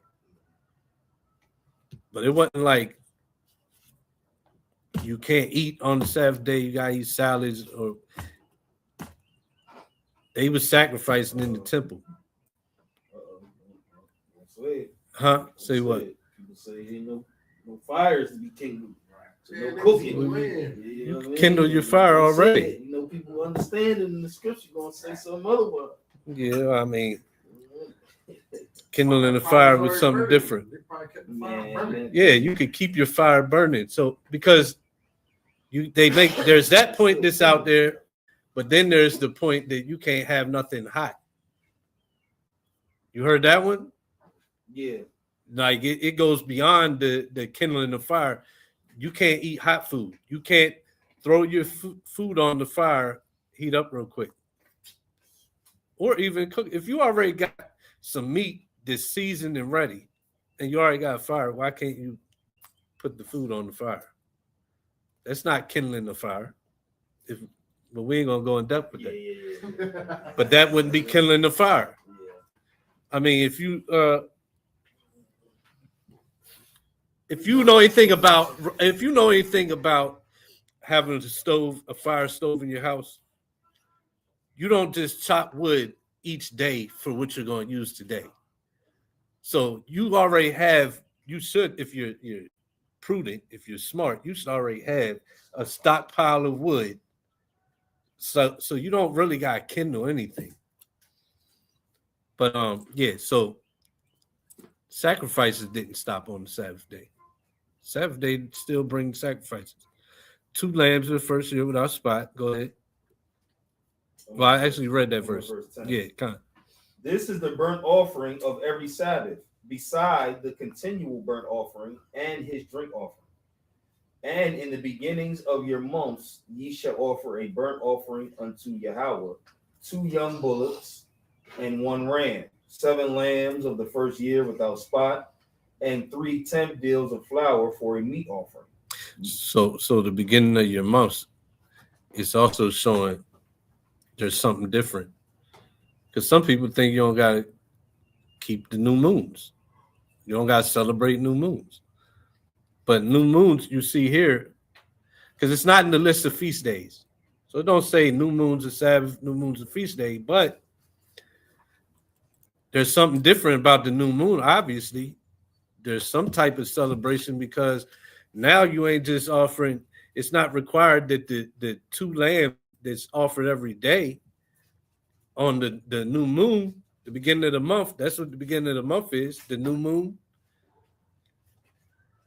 you have to offer 2 young bullocks, 1 ram. Did you finish this? 7 lambs And of the first year. 7 without lambs. spot. So it went up from 2 lambs. Now you got to offer 7 lambs with 2 young bullocks. And a bullock is a cow, correct? Or an ox. But that's a lot of meat. That's more meat than a lamb. But don't certain holy days fall on new moons? How can wait? 1, the 7th month. No other holidays do. That's the only one. Because the new moon is the first day of the month. So what's it? Trumpets, and it's the 7th new moon, showing the specialness of the 7th day, 7th new moon. Mm-hmm. So, but yeah, this shows that it's a day. It's something to be celebrated. It's different than any regular day. Right here is plain. Beginning of your months, offer it. This is more than double. And bullocks, let me look that up. Is a bullock a cow or an ox? What's a bullock? I believe it's a cow. We went to the auction. Shirt for bull. We went to the auction. It's a bullock is a steer. Yeah, male bull. Yeah. It says a castrated one. I'm not sure if the Bible is talking about castrated ones. That's AI. But either way, it's a bull. And we went to the auction, and them up close and personal, them things get kind of big. That's a lot of meat. So on the new moon, you offered 2 young bullocks, 7 lambs, and 1 ram. So it was something special about the new moon. It's obviously a gathering. Or why would you need all this meat? Yeah. The bull is bigger than the cow. Mm-hmm. Keep going. Verse 12. And 3/10 deals of flour for a meat offering, mingled with oil for 1 bullock, and 2/10 deals of flour for a meat offering, mingled with oil for 1 ram. So it's even more bread made. It's 3/10 deals of flour for each bullock, and then the 2/10 deals for each ram. So it's even more bread, because that's what the flour is for, I believe, to make the bread, right? What else they don't need? Huh? I said, yeah, it has to be because they ain't frying nothing here. Yeah. Everything is cooked over the fire. Right. So the flour is for the bread. So, but it's even more. Every day there's the flour offering on the new moon is more than any other day. Go ahead. Verse 13. And a several tenth deal of flour mingled with oil for a meat offering unto 1 lamb, for a burnt offering of a sweet savor, a sacrifice made by fire unto Yahweh. And their drink offerings shall be half an hin of wine unto a bullock, and the 3rd part of an hin unto a ram, and the 4th part of an hin unto a lamb. This is the burnt offering of every month throughout the months of the year. Every month. Mm-hmm. And 1 kid of the goats for a sin offering unto Yahweh shall be offered, beside the continual burnt offering and his drink offering. So it's 3 offerings every day. The 2 lambs, and then the kid of the goats for the sin offering. And this sin offering was for what? Intentional sin?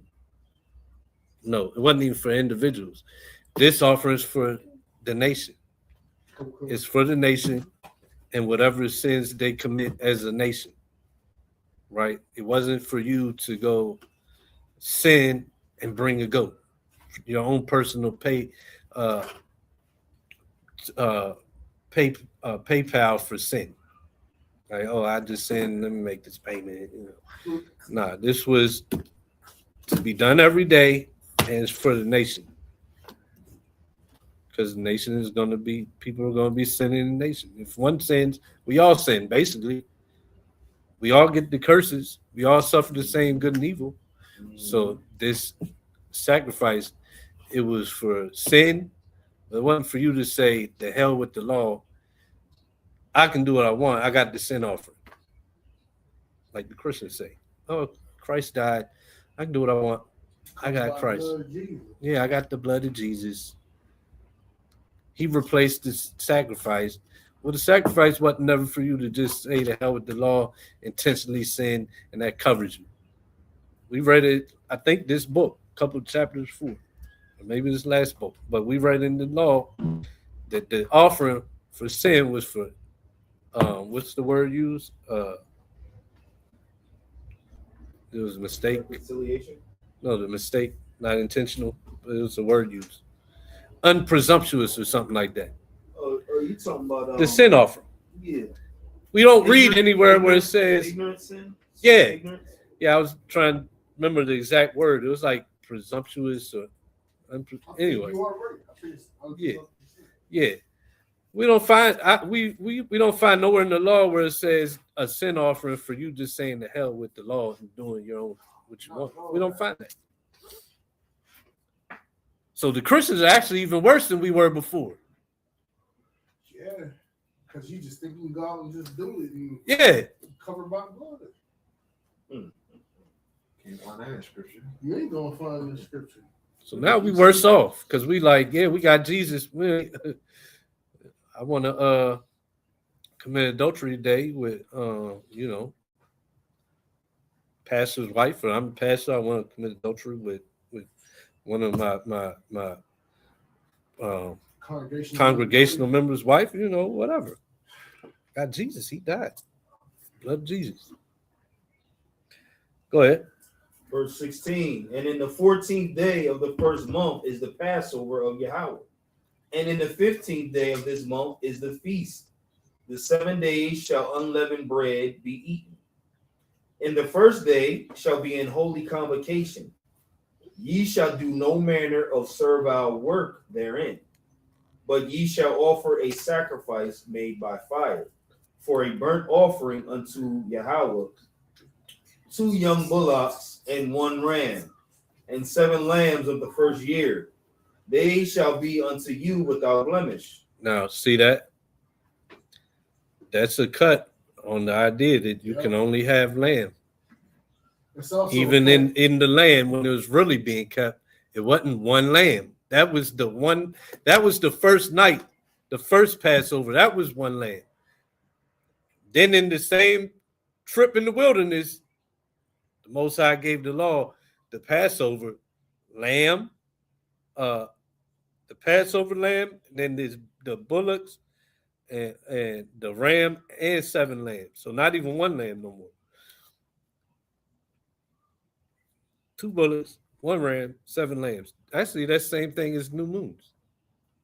And there's also a cut that we not making a sacrifice too, because we're rehearsing the righteous acts, because you can see clearly these people were making sacrifices, and we go into the rehearsal when we put forth the lamb in recognition of Yahweh Shah, who the world called Jesus Christ. Mm-hmm. So that's a cut to that too. Well, you see brothers like, y'all making sacrifice. No, we not. Yeah, we ain't even got an altar, right? We ain't got an altar. We not calling it a sacrifice. No temple. No temple. There's even when you sacrifice, there's a way you kill the animal. You take the law says where you shed the blood at, where you empty the blood. That's a sacrifice. It's just a slaughter. If you're eating meat, the meat in the animal was slaughtered. That's all we're doing. We're doing it ourselves versus a white man and somebody else doing it. Exactly. We're slaughtering our meat. That's exactly. It's a slaughter. And the law says you can do that. God. It says when you're in your gates, you can eat flesh of your it's in Deuteronomy. We'll be reading it soon. I ain't gonna go there, but yeah, it says you for the vegetarian nights. What's the minister of lettuce? He said, and the cats that say that the Leviticus 11 is just for sacrifice.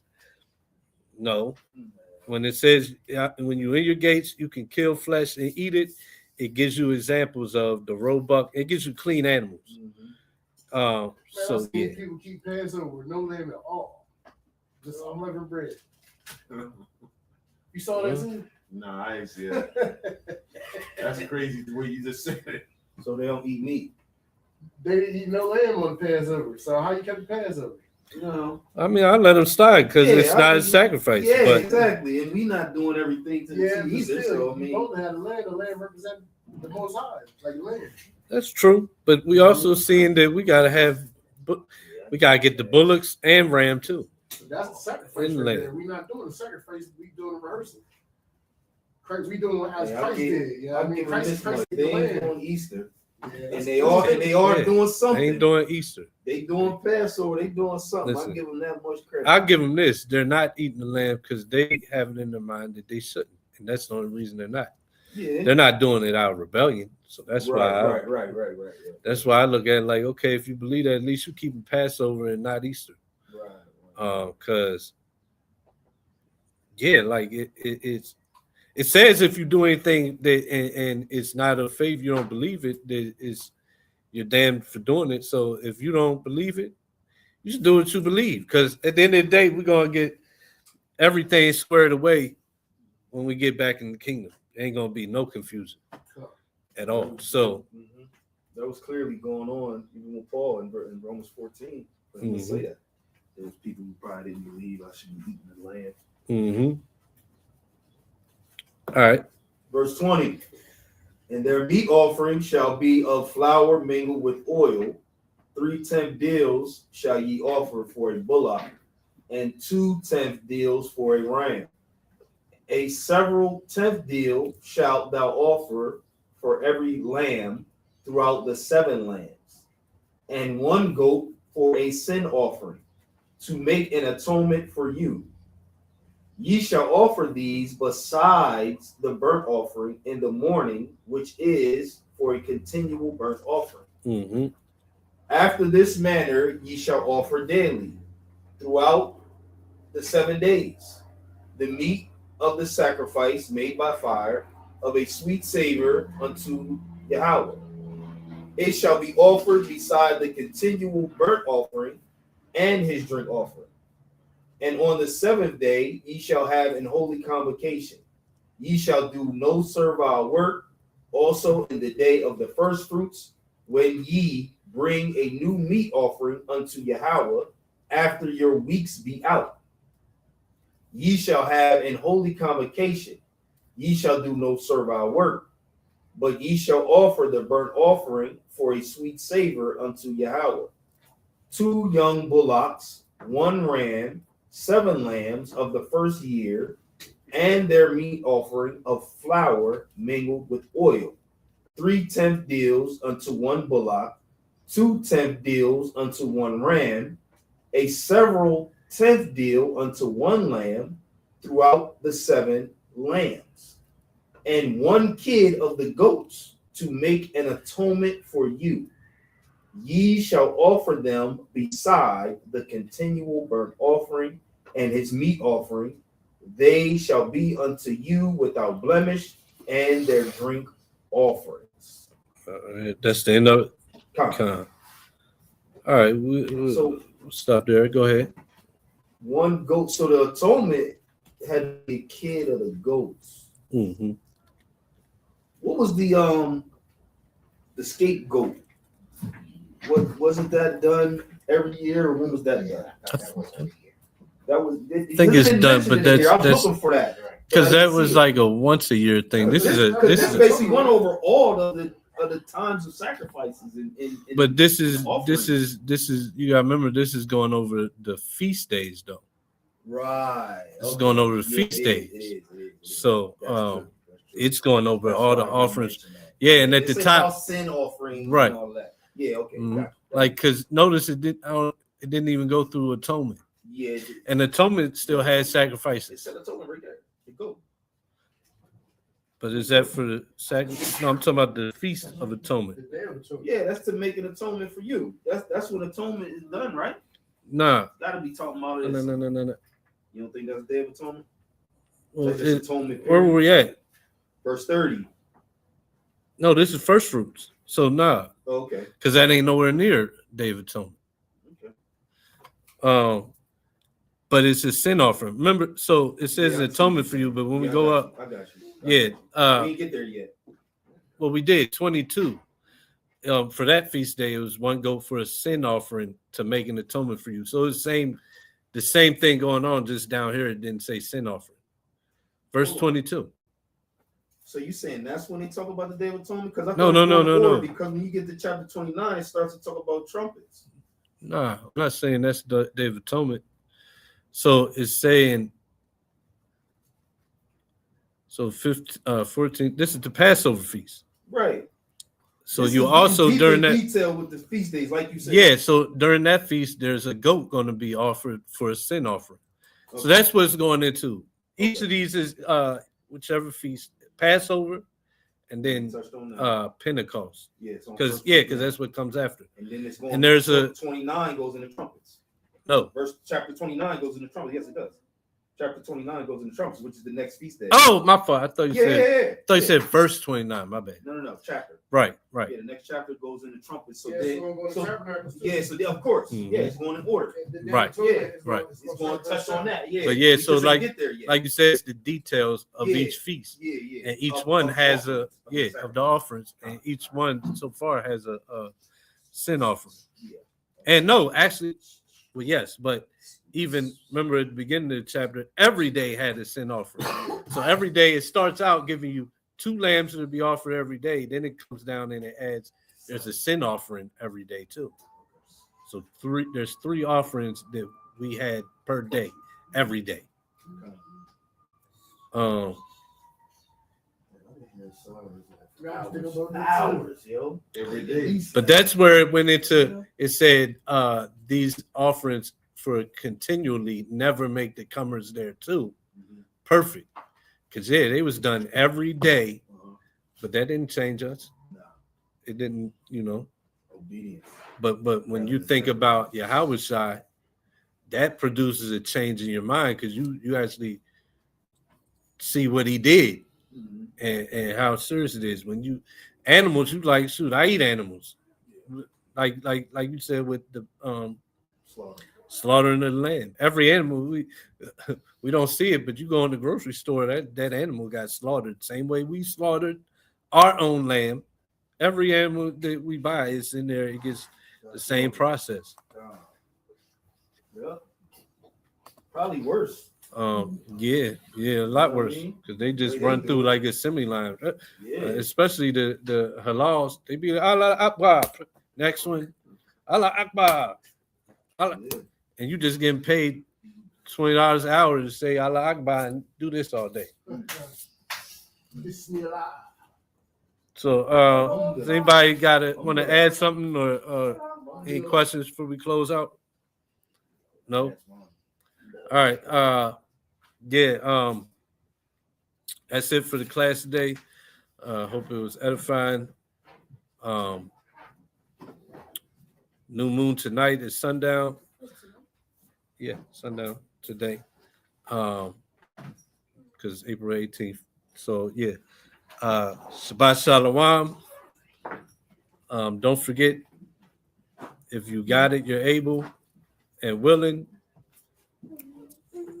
please donate, help out our ministry through the Cash App, #, Hebrew Chosen Elect.